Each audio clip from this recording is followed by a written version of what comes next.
Gjykata e Fierit ka shtyrë seancën për ish deputetin Ervin Saljani, i cili kërkon të lirinë me kusht, me argumentin se ka ezauruar 2/3 e dënimit. Seanca u shtyp pasi mungonte raporti i vlerësimit nga burgu i Fierit. Pas përfundimit të seancës, avokati i ish deputetit demokrat Ervin Saljani, Lejdio Braho, në një prononcim për mediat, ka pohuar se seanca është shtyrë disa ditë pasi IEVP Fier nuk kishte dërguar raportin e vlerësimit.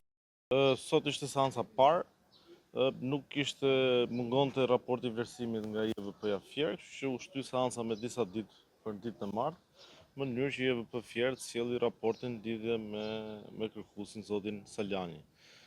Pranishme sot ishin gjitha palët, ishte edhe prokurori edhe përfaqësuesi i IEVP Fier. Ne bëm relatim në kërkesës tonë.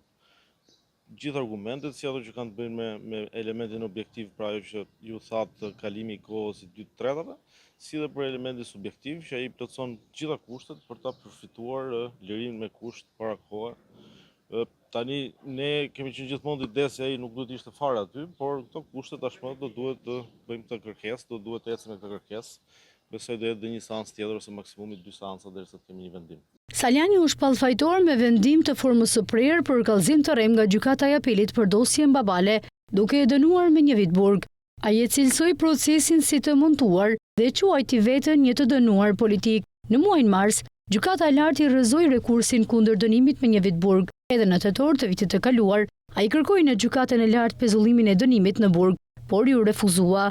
Ervin Saljani u dënua nga gjykata e apelit për kallëzim të rrem, pasi në 2018 publikoi materiale të prezantuara si audiopërgjime, përmes të cilave pretendonte se vëllai i ish-ministrit të brendshëm atë kohë, Fatmir Xhafaj, ishte i përfshirë në trafikun e drogës, por nga hetimet rezultoi se gjitha ishte një material i montuar me biseda dhe dëshmitar të rrem, ishte tëra e simuluar për të ngarkuar vëllain e ish-ministrit.